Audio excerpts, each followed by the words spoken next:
ठहरी ठहरी सी तबीयत में रवानी आई, ठहरी ठहरी सी तबीयत में रवानी आई, आज फिर याद मोहब्बत की कहानी आई।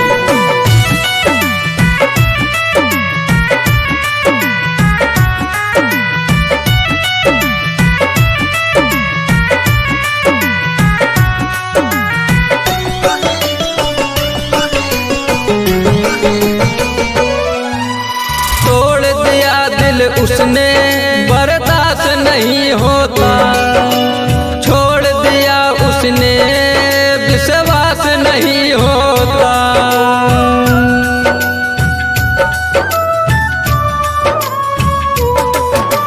तोड़ दिया दिल उसने बर्दाश्त नहीं होता, छोड़ दिया उसने विश्वास नहीं होता।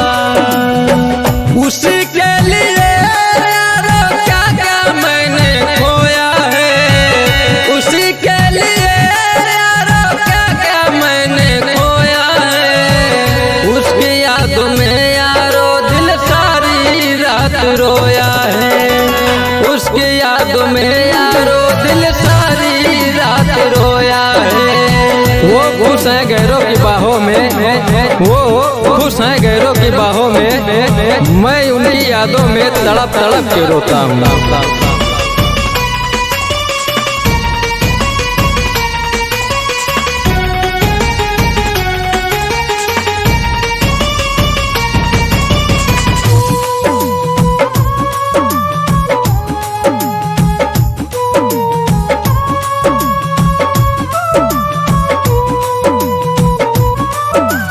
सब कुछ मिला सुकून की दौलत ना मिली, मुझ जैसे बदनसीब को मोहब्बत ना मिली।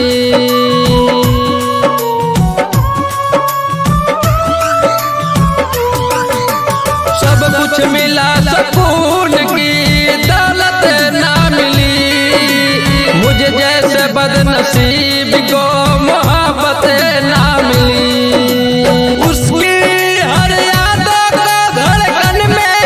सजोया है उसकी हर यादों को इस धड़कने में सजोया है, उसकी याद में यारो दिल सारी रात रोया है, उसकी याद में यारो दिल सारी रात रोया है।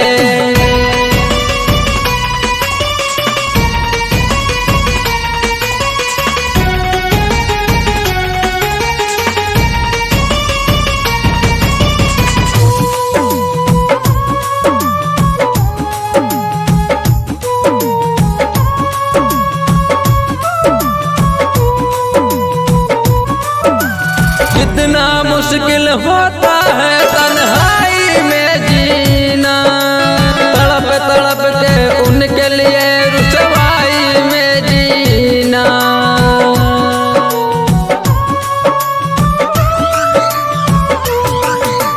कितना मुश्किल होता है तन्हाई में जीना, तड़प तड़प के उनके लिए रुसवाई में जीना।